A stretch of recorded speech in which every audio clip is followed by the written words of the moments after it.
When I was a kid, I lived in what felt like the safest neighborhood imaginable. Everyone knew each other.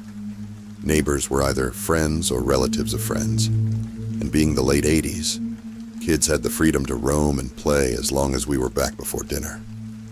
It was an idyllic, carefree time. But even then, something sinister can slip through the cracks. The first encounter I remember with him happened when I was about 6 years old. A group of us kids were riding bikes down a steep hill that led into our neighborhood. It was a favorite spot, exciting and a little scary in the best way. One of the older kids pointed out a man standing against a fence at the top of the hill, near a parked blue van. I didn't recognize him, but I didn't think much of it. I had only recently been allowed to leave my yard, so I figured there were plenty of people in the neighborhood I hadn't met yet.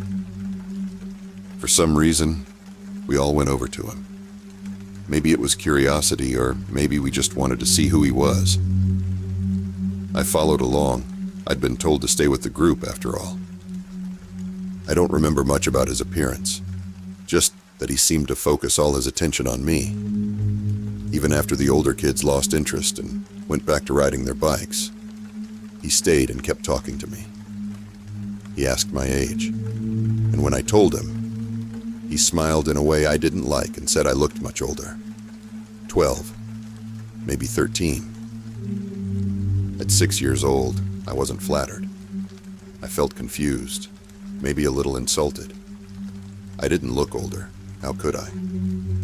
I was tiny compared to the others, with pigtails tied up in ribbons, and no bike of my own because I wasn't tall enough to reach the pedals yet. It felt like he was making fun of me, pointing out that I didn't belong with the older kids. Something about his attention made me uncomfortable, and I quickly excused myself to rejoin the group. I didn't tell my parents about him. To me, he was just another adult, and I'd been raised not to question adults. Stranger danger wasn't really a thing in our family.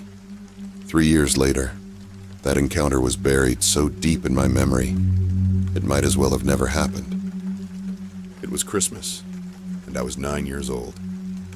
That morning, I'd unwrapped the one gift I'd been dreaming of. A bike. Not a kiddie bike, but a real one. A cherry red beauty that made me feel like I'd finally arrived. I couldn't wait to try it out, and despite the cold weather, my parents let me take it for a ride.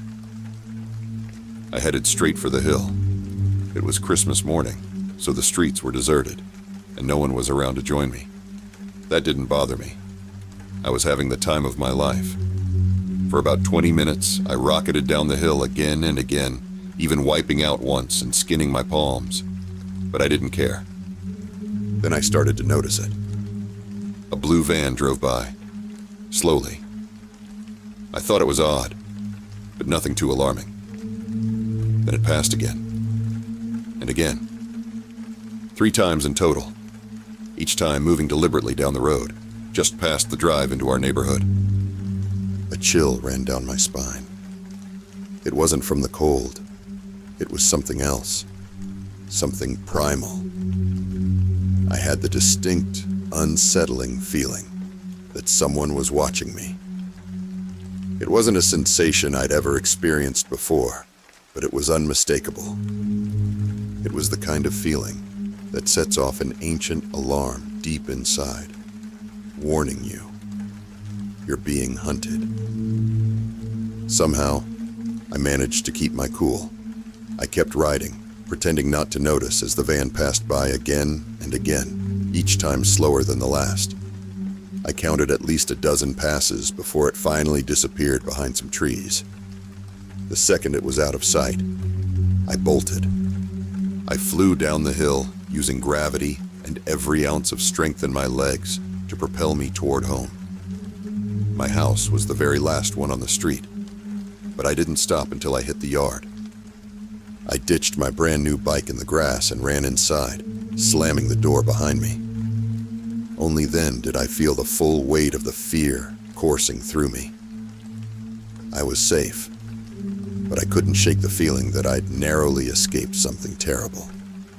Still, I didn't tell my parents. Half of me thought I was being silly, overreacting to a weird coincidence. The other half knew better than to interrupt my mom while she was cooking, or my dad while he was watching TV. In my house, those were cardinal sins, punishable by swift and certain consequences. I never saw the blue van again, and for years, I didn't think much about that day until I was 29. After my father passed away, I helped my mother sort through the house. While clearing out old boxes, I came across a dusty answering machine, a stack of tapes, and an ancient tape player. Knowing the kind of man my dad was, I assumed they'd be a mix of old messages and recordings of him singing off-key or attempting to play guitar. Curious, I took them home for nostalgia's sake. At first, they were exactly what I expected. Mundane missed calls and cringeworthy attempts at music. But then, I stumbled upon something that made my blood run cold. Mixed in with the harmless recordings were hours upon hours of something else entirely. They were messages left by a man whose voice I didn't recognize, and they were directed at me, specifically, at a child me. Each message started innocuously enough. "This message is for Sniperks. If you could let her know, I'd appreciate it." Then they would devolve into the most vile, graphic descriptions of what he planned to do to me. His words were so explicit, so depraved, that they made me physically sick. He described, step by step, how he would violate me, how he wouldn't hurt me too much, and would make sure to leave me somewhere my parents could find me when he was done, though he didn't specify whether I'd still be alive. He called me his girlfriend, lavishing compliments on my blonde hair and describing how he'd keep it after he'd defiled it, but only after washing it first. He wasn't dirty after all. Hearing those words, aimed at an innocent child version of myself, was horrifying in a way I can't fully explain. I felt violated, even all those years later. The messages stopped abruptly around the time I turned 10. After that, the tapes returned to the mundane missed calls I'd been expecting. It was as if he'd simply disappeared. I don't know what happened to him. Maybe he was arrested or died. But I suspect my father had something to do with it. He wasn't the type of man to let things slide, especially when it came to protecting his family. I know of at least 2 occasions when someone was bothering my mom or me, and those problems ended after he had a talk with them. Looking back, I realize now that my father likely wasn't the most stable person. He was a former Marine sniper, and in hindsight, may have been a clinical psychopath. My mother agrees with that assessment, though she seems oddly at peace with it. I destroyed the tapes immediately. If my mother already knew about them, she's never mentioned it, and I have no intention of bringing it up. If she didn't know, I want to keep it that way. She doesn't need to carry the burden of those messages. As for me, I'll never forget what I heard on those tapes, or the way my father may have quietly ensured that the man behind them never had the chance to follow through on his sick fantasies.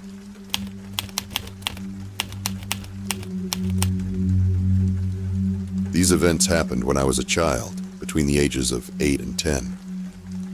I lived with my older brother, 3 years older than me, and my mom in a basement flat in London. It was a small building with 2 flats above us, and for the most part, life there was quiet. We vaguely knew the man in the flat directly above ours, a guy named Tom. He seemed fine at first. He'd even given my brother an ice cream once or twice, which, in hindsight, feels creepier than it did at the time. My mom didn't think much of it. He seemed harmless enough. That all changed one day. We heard shouting and heavy footsteps from above, followed by a door slamming so hard the walls seemed to shake. Then Tom screamed, "I'm gonna kill you, you fing whore!" My mom immediately called the police. As it turned out, Tom had a female lodger living with him, and they'd had some kind of disagreement. According to her, he'd snapped, grabbed a kitchen knife, and charged at her, screaming threats. She'd managed to lock herself in her bedroom while waiting for the police. By the time they arrived, Tom had hidden the knife, and no further action was taken. The lodger left, and we never saw her again. But my mum had a nagging feeling that Tom knew she was the one who called the police. Things took an even stranger turn not long after. One day, officers from the homicide squad visited our flat, asking if anyone had been digging in the garden recently. My mom hadn't noticed anything unusual, and we hadn't lived there long enough to offer any useful information. The officers left, and we never heard anything more about it. That strange visit would take on a darker significance later. Life went on, and my mom started babysitting a friend's young child once a week. The child, being very young, would cry loudly every morning when her mother dropped her off. It wasn't unusual, but in our thin-walled flat, the sound carried everywhere, including directly into Tom's flat above us. The first time it happened, Tom's reaction was immediate and terrifying. He began banging on his floor, our ceiling, so violently it sounded like it might collapse. We could hear him screaming incoherently upstairs. My brother and I were in tears, terrified, and we left for school in a hurry while my mom tried to calm the situation. But that was just the beginning of what would become 18 months of relentless harassment from a man who was clearly unstable. Tom was a paranoid alcoholic, though I didn't understand that at the time. To my younger self, he was just an unpredictable, terrifying presence looming above us. Every time the child cried in the mornings, he would erupt, banging, screaming, and making our lives miserable. Things escalated over the months. Once, while walking down the street with my mom, Tom deliberately barged into her so hard she nearly fell. Another time, he went into a full-blown rage when my mom's friend pulled up outside to drop off her daughter. We were outside to greet them when Tom stormed down the steps, screaming abuse at us. My mom, brother, and I instinctively jumped into the friend's car as Tom approached, practically foaming at the mouth. My mom's friend immediately put the car in gear and sped off to a nearby intersection. Shaking, she called the police from her mobile phone. That's when my mom realized, with growing panic, that we'd left our exterior gate and front door wide open. She insisted on going back immediately to lock everything. We drove back, and from the safety of the car, we saw that Tom had returned to his flat. His front door was closed. Thinking the coast was clear, my mom got out and walked toward the gate leading to our garden. That's when it happened. Tom's door swung open violently, and he bolted down the steps. I remember it vividly. Time seemed to slow as I watched him charge toward my mom, who had her back turned. She didn't hear him coming. My mom's friend shouted a warning out the car window, but it was too late. Tom was already right behind her. He raised his arm, as if to strike. "Oi!" The shout came from two builders across the street who had just returned from a tea break. They saw everything unfolding and didn't hesitate. Tom turned to face them, his face twisted in rage, and screamed, "F off, you benders!" That was a mistake. The builders, clearly furious at both the insult and what they'd witnessed, crossed the road with purpose, squaring up to Tom. Fortunately, at that moment, the police arrived. The change in Tom's demeanor was instantaneous. Gone was the screaming madman. He was suddenly calm and composed, acting as if nothing had happened. While one officer stayed outside to take Tom's statement, the other escorted us inside to hear our side of the story. My mom and her friend quickly explained what had happened, detailing the harassment and threats. The officer was sympathetic, clearly unimpressed with Tom's behavior. and disgusted at how he was terrorizing a single mother and her young kids. A few minutes later, the second officer rang our doorbell and joined us inside. The two officers sat us down and calmly explained Tom's version of events. Apparently, according to him, my brother and I had been throwing rubbish up the steps to his flat, and that was the root of all his outbursts. We were stunned. Seeing our flabbergasted faces, one officer leaned in and said to my mom, "Don't worry, love. We know he's mad as a fruitcake." That broke the tension, and my mom and her friend burst out laughing. But as absurd as it was, the reality was frustrating. The officers admitted there wasn't much they could do. Tom's actions, while terrifying, technically fell under verbal harassment, and without more concrete evidence, their hands were tied. After this incident, my mom reached out to the local council for help.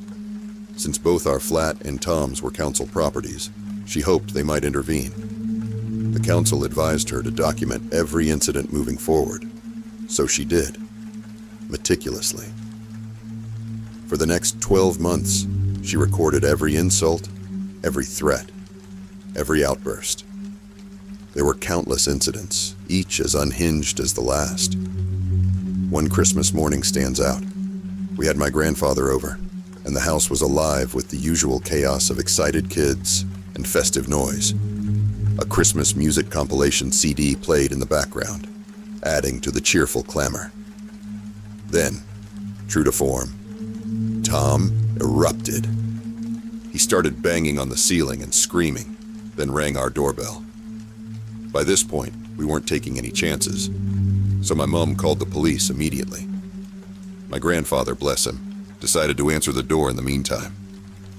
I remember him opening the gate with a calm demeanor, looking Tom in the eye and saying, "Merry Christmas." What followed was pure chaos. Tom exploded, screaming the most vile abuse imaginable at my grandfather, accusing him of being a pedophile among other nonsensical slurs. My grandfather, remarkably composed, didn't react. Minutes later, the police arrived, but that only escalated Tom further. He turned his rage on them, yelling that they should arrest my grandfather for supposedly abusing me and my brother. The officers looked completely baffled, exchanging glances like they couldn't believe what they were hearing. They tried to de-escalate the situation, but Tom wouldn't stop. When it became clear he wasn't calming down, they warned him. If he didn't knock it off, they'd arrest him. Predictably, he ignored them. 5 minutes later, he was cuffed and bundled into the back of the squad car, still shouting as they drove off, all before we even had Christmas lunch. Looking back, the situation was horrifying, but it's hard not to see the darkly comedic side of it now. My mom continued documenting every incident, filling pages upon pages with Tom's antics. After enough evidence piled up, the council finally decided to intervene. They arranged for Tom to be moved to a different flat. Eventually, he was gone. Life returned to normal, or so we thought. One evening, while we were watching TV, an advert for a documentary came on. At first, it seemed like any other program, until we saw his face. There was Tom, being interviewed. It turns out our crazy neighbor wasn't just an unhinged nuisance. He had once been the boyfriend of an infamous serial killer, and according to old newspaper articles, he was a suspect in the case. That strange visit from the homicide squad years earlier suddenly made sense. The realization sent a chill through all of us. For years, we'd lived beneath someone who wasn't just mentally unstable, but potentially dangerous in ways we could never have imagined. It's terrifying to think how much worse things could have been, and a reminder that sometimes the worst monsters aren't hiding in the dark, but living right above you. Oh my, where do I even start? It was 2008 when I met Robert. I was working late nights at a bar in Pokey's venue, and he was a cab driver. We were both night owls, so it wasn't unusual for him to stop by, grab a coffee, and chat. We even happened to go to the same gym. At first, everything seemed fine. Friendly, harmless banter. We'd work through the crossword together during his visits, talking about nothing in particular. Just normal, polite customer service interactions. One day, I mentioned needing a cable to update my phone, and he offered to order it for me. It seemed thoughtful at the time, so I gave him my contact info. That's where things started to take a turn.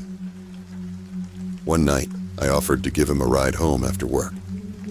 Big mistake. Instead of getting out when we arrived, he stayed in the car, talking until the sun came up. I practically begged him to leave, exhausted and uncomfortable. After that, things escalated. He began waiting outside my work, insisting on walking me home. At first, I thought maybe he was just being overly polite, but then he tried to hold my hand. That's when alarm bells started ringing. I told him straight out that things were moving too fast and he needed to back off. But then the phone cable arrived, and he sent me an email to let me know. The email was signed, "Love you, Robert." That was it for me. I was done. I told him explicitly to leave me alone, that I wasn't interested. That's when the texts started, at 8 a.m. every day. I worked until 3 a.m., so these messages were landing smack in the middle of my sleep.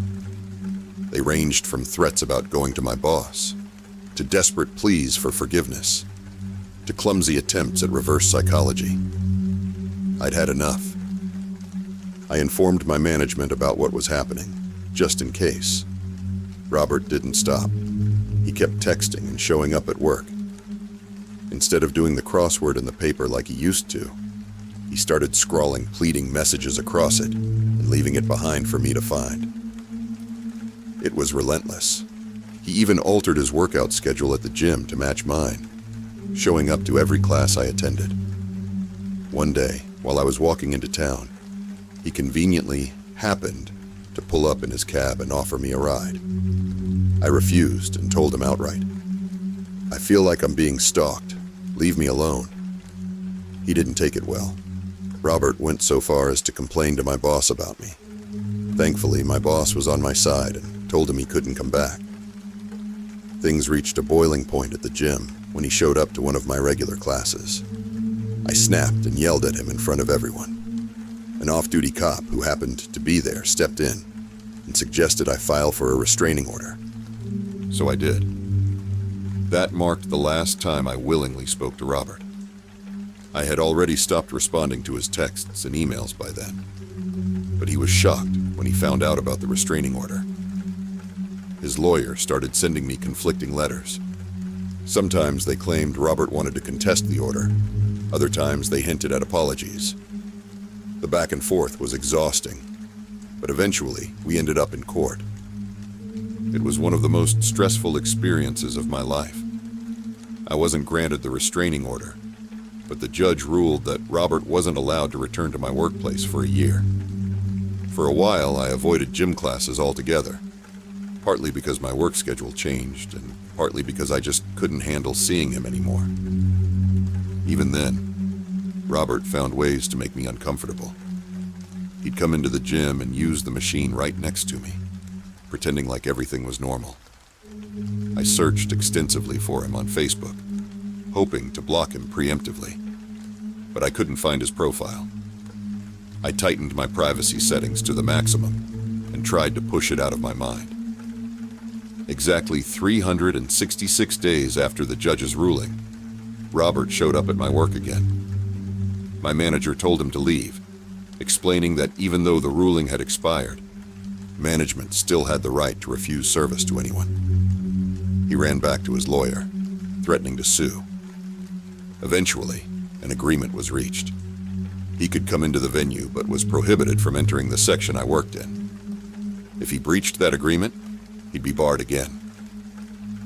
It was a compromise, and for a while it seemed like it might work. But over the next 6 to 9 months, Robert pushed the boundaries more and more, until finally, he was barred completely. Then management changed.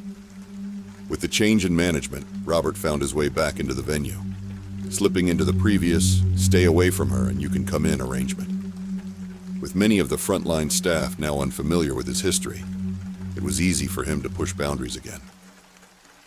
One day I turned around and there he was, standing at my counter, asking for a $7 roast because it was busy in the other section. I don't remember exactly what I said, but I know it was short and dismissive. I told him to go and turned my back on him, and so the cycle repeated. Staff would change. Robert would push his luck, get kicked out for a while, and eventually resurface. Occasionally, my SO would spot him at the gym or supermarket. Once, Robert approached him and offered a handshake, as if to say, "You won." My SO simply turned and walked away. I tried to move on. I told myself he was pathetic, a loser. Why should someone like him still get to me? But no matter how much I reasoned with myself, the fear lingered. It wasn't just the memories of his relentless pursuit. It was the sheer relentlessness of it. I dreamed about him chasing me. In my dreams, I fought him with fists, with bars, but no matter what I did, he kept coming. One day, as I walked home, I saw a car driving slowly down my street. It passed my house and then sped up. My heart sank. It was him. Somehow he knew my new address, and that was just the time I saw him. Who knows how many times it happened when I wasn't aware. When our lease expired, we bought a house and moved again. I didn't know if he knew where we lived now, but at least I felt like I had a fresh start. I got promoted to duty manager at work and tried to focus on the future. Then I got an email notification. "Robert has sent you a message on Facebook." My heart froze. I immediately opened Facebook, but the message wasn't there. I couldn't find it. Had he blocked me? Deleted the message? I wasn't sure. But even though I couldn't see the message, the notification alone was enough to send a chill down my spine. In April 2013, I got a new job, this time outside of hospitality. No more dealing with drunks, creeps, or late-night chaos. Life was finally looking up. 3 months into the new job, I was on Facebook and noticed a link in my message folder. Beside my inbox, it said, "Other 1." Curious, I clicked on it. There it was, the message from Robert. It had been sitting there for 6 months. I was glad I hadn't seen it at the time, because by then, I could process it with less fear. Here's what it said. "Do not take this message the wrong way, Rachel. I just stumbled upon your Facebook page and thought it may be a way of saying something to you without you screaming. You were a great friend to me, Rachel, and I will always appreciate that. I always want to say hello, but don't, because it may upset you. My hope is that myself, you, and Dave, my SO, can sit down and settle this once and for all at some time in the future. I am sorry if I ever hurt you, but if I did, then it was unintentional. I do have a lovely lady in my life now, so don't take this message the wrong way. If you still hate me and are not interested in talking, then I wish you and Dave all the best. No reply is required. You can even block me if you want. Nice pic. From your former friend, Robert." I can't fathom what he thought would happen. Did he honestly think we'd all sit down and have a nice dinner to hash things out? That we'd laugh about him driving past my house late at night? That we'd reminisce about his unhinged crossword messages, bizarre texts, and the time he sent a string of question marks when I didn't reply? Would we go to a fancy seaport restaurant, sip hot chocolate, and laugh about the 5 years, 3 houses, 2 jobs, and a wedding that had passed, while he continued to fixate on a relationship that never existed? No, Robert, that's not how this plays out. I'd like to believe it's over now. Maybe he's pouring all his energy into this lovely lady he mentioned. Maybe if they break up, he'll find someone new to obsess over. I hope so, but if the past 5 years have taught me anything, it's that Robert doesn't let go, and I doubt he ever will.